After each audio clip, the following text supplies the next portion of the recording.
Hello. Today we are diving deep into the high-stakes world of real estate. If you're listening to this, chances are you're thinking about buying a property. Maybe it's your first home, maybe it's an investment, or maybe you're upgrading for your growing family. Whatever the case, we need to address the elephant in the room, the fear of overpaying. We are talking about the biggest financial transaction of your life. We're not haggling over the price of a used sofa on Facebook Marketplace. We're talking about hundreds of thousands, often millions of dollars. A tiny slip of the tongue, a momentary lapse in judgment, or a seemingly innocent comment made over a cup of coffee can literally cost you $10, $20, or even $50,000. Today, we're going to look at the negotiation process from a very specific angle: silence. We often think negotiation is about what you say, the charismatic speeches, the hardball numbers.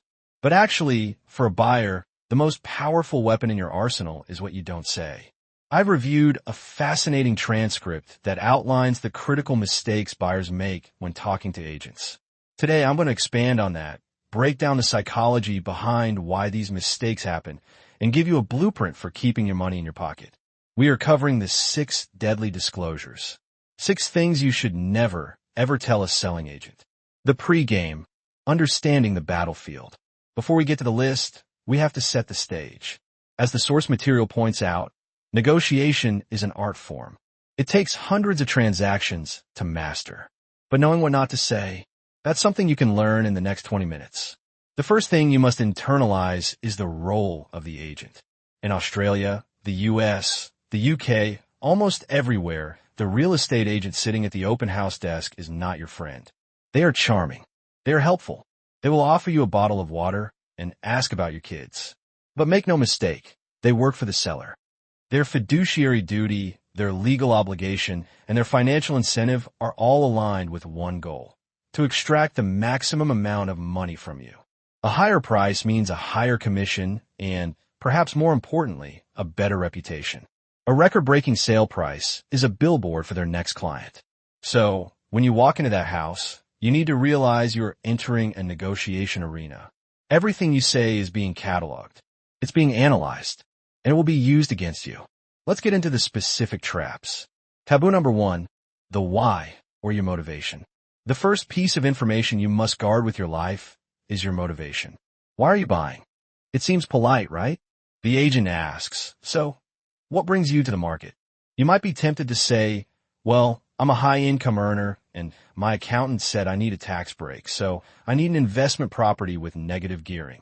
Or maybe my daughter just got a scholarship to the private school down the street, and we need to be in the catchment zone by September. Stop. You have just handed the agent the keys to your wallet. Here is the psychology behind this. In negotiation, this is called leverage. If an agent knows you represent a need rather than a want, they know you are price insensitive. If you tell them you're buying for tax purposes because you earn a lot, you are signaling 2 things. 1, you have deep pockets. And 2, you are looking at the financial utility of the asset, not just the price tag. If you mention the school scholarship, you are telling them you have an emotional and logistical deadline that is tied to your child's future. No parent wants to fail their child. The agent knows this. The scenario: imagine there are 2 buyers. Buyer A says nothing. Buyer B says they need the school zone. The seller gets a higher offer from someone else. The agent calls buyer A and says, we have a higher offer. Buyer A might walk away. But the agent calls buyer B, which is usually to be you, and says, we have a higher offer, and I'd hate for you to lose this location for your daughter. Because they know your why. They know exactly which button to push to make you increase your bid. What to do instead? Keep it vague. Be a boring buyer. We are looking for a solid asset. We are exploring options in the area. Do not give them the narrative. Give them the silence. Taboo number 2, the deadline or time scarcity. The second deadly disclosure is your timeline. Never, under any circumstances, tell an agent you have a deadline. This is classic sales psychology. If you've ever read Cialdini's Influence, you know that scarcity drives human behavior. Usually, agents use scarcity against you. For example, offers close at 5 p.m., but if you reveal your deadline, you're creating scarcity for yourself. The source text highlights 2 common scenarios. The renter, My lease ends in 2 months, so I need to buy now. The upgrader. We just sold our house and have a 60-day settlement, so we need to buy something fast. The analysis. If I am an agent and I know you're homeless in 60 days, I have zero incentive to negotiate the price down. Why would I? You are desperate. Desperation smells like money to a real estate agent. If you're a renter with a ticking clock, the agent knows you don't have the luxury of walking away. And the ability to walk away is the only real power a buyer has. The fix. Even if you're desperate, you must act like you have all the time in the world. If they ask, how quickly are you looking to buy? You say, we're in no rush. We are happy to wait for the right property at the right price. Suddenly, the agent realizes they have to work to sell to you. You're not a sure thing. You're a challenge. Taboo number 3, the ceiling or your max budget. Number 3 is perhaps the most common mistake, revealing your maximum budget. This usually happens during the qualifying stage. The agent asks, what's your budget? Or, how high are you willing to go for this place? You might think, well, if I tell them I can afford $1.5 million, they'll stop showing me houses I can't afford. That's true. But for the house that's worth $1.3 million, you just told them you can pay $1.5 million. As the text wisely notes, your maximum budget is the agent's starting point. If you say, I can go up to $800,000, they will fight tooth and nail to get you to $800,000, even if the house is only worth $750,000. They will use every trick in the book, phantom competing bids, market pressure. The owner is testing the market to stretch you to that limit. They will try to squeeze out that extra 5% or 10% because you explicitly told them it exists. The strategy, talk about value, not capacity. When they ask your budget, talk about the market. We are looking at comparable sales in the area around the $700,000. This tells them you're educated on value, but it doesn't tell them how much money is in your bank account. Your bank balance is none of their business. Taboo number 4, the rebound or past failures. Let's move to the 4th point, which is psychological gold for an agent, revealing you just missed out on another property. We call this the rebound buyer. You go to an auction. You fight hard. You lose. You are heartbroken, frustrated, and tired. You walk into the next open house an hour later, and the agent asks, how is your weekend going? And you vent. Oh, it's terrible. We just lost the auction at 12 Smith Street. We were the underbidder. Why this is dangerous. Data point. The agent now knows exactly what you were willing to pay for a similar house. They can triangulate your price threshold immediately. Emotional state. They can see the auction fatigue. They know you are tired of the search. They know you are disappointed. A skilled agent, as the text implies, will exploit this. They will play on your fear of missing out again. They will subtly imply that if you don't offer big now, you will feel that same pain of loss a second time. They use your loss aversion to push your price up.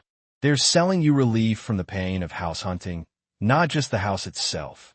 Taboo number 5, the mental move-in or future plans. Number 5 is a subtle one, often committed by couples standing right in the living room, discussing your future plans for the house. Oh, honey, look, we can knock down this wall, put the sofa here, and the Christmas tree would look perfect in that corner. The psychology, the endowment effect, this is a cognitive bias where we value things more simply because we own them. When you start planning renovations or placing furniture mentally, you have effectively moved in psychologically. You already feel like it's yours. The agent is watching you. They see you measuring the fridge space. They hear you arguing about paint colors.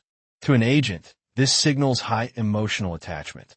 Once you are emotionally attached, you are terrified of losing the object of your affection. This is the loss aversion effect mentioned in the text. If an agent knows you have already mentally renovated the kitchen, they know you will pay a premium to keep that dream alive. They will leverage your fear of losing your kitchen, which isn't even yours yet. The poker face. When you inspect a house, act like a building inspector. Look at the cracks. Check the water pressure. Look at the noisy road. Discuss the flaws, not the dreams. If you must discuss furniture, do in the car, blocks away from the agent. Inside the house, you should look interested but skeptical. Taboo number 6, the novice card. And finally, number 6. This is the one that gets new buyers eaten alive. Admitting you're a rookie. I've never done this before. I'm terrified of auctions. I don't really know what houses in this area are worth. Do not say these things. The text mentions that sometimes you don't even have to say it directly. Agents will test you to find this out. They might mention a property that's sold recently to see if you know it. They might mention a phantom property to see if you lie. They are testing your compliance and your knowledge. If they know you are a novice, they will feed you misinformation about price, knowing you can't verify it. They will use high-pressure tactics that seasoned investors would laugh at, but you will crumble under.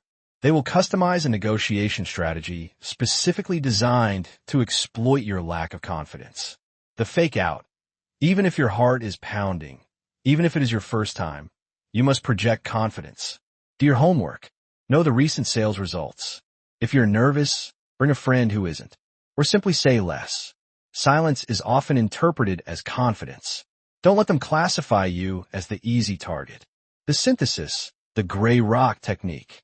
So we have these 6 taboos: motivation, deadlines, budget, past failures, future plans, inexperience. If you look at this list, you realize that the agent is trying to build a profile of you. They want to know your capacity or budget, your urgency, deadline, motivation, and your vulnerability, inexperience, emotion. Your job is to deny them this data. I want to introduce you to a concept often used in psychology called the gray rock method. Usually, this is used for dealing with toxic people, but it works wonders in real estate. Be a gray rock. Be boring. Be unreadable. Be polite, but give nothing away. When the agent asks, "What do you do for a living?" which is fishing for income or budget, you say, "I work in the city." When they ask, "Why are you moving?" which is fishing for motivation, you say, "We just feel like a change." When they ask, "What's your budget?" you say, "It depends on the value of the property." You are pleasant, but you are a closed book. Why this matters more than ever. In the current market, data is everything. Agents have databases, algorithms, and training scripts designed to crack you open. The source text emphasizes that this negotiation isn't just about the final yes or no. It's about the tens of thousands of dollars lost in the premium you pay because you tipped your hand. Think about how hard you work for your money. Think about how long it takes to save $20,000 or $50,000. If you follow these rules, if you keep your mouth shut about these 6 things, you're essentially paying yourself that money. You're moving the negotiation from an emotional game, where the agent always wins, to a logical game, where you have a fighting chance. Summary. Let's recap one last time before we go. Don't tell them you need the tax break or the school zone. Don't tell them your lease is up next month. Don't give them a maximum number to target. Don't cry on their shoulder about the auction you lost yesterday. Don't measure the curtains in front of them. Don't tell them it's your first rodeo. The agent is the seller's champion. You must be your own. The next step. Negotiation is a muscle. You have to exercise it. So, here's my challenge to you for this week. Go to an open house for a property you have no intention of buying. Practice the gray rock. Practice answering questions with vague non-answers. Practice looking at a beautiful house and pointing out a crack in the ceiling. See how the agent reacts. See how much power you feel when you don't give away your leverage. Get comfortable with the uncomfortable silence. Thank you for listening to The Silent Negotiator. If you found this episode helpful, please share it with a friend who is house hunting. It might just save them a fortune. Until next time, keep your cards close to your chest and happy hunting. Thanks for listening and see you next time.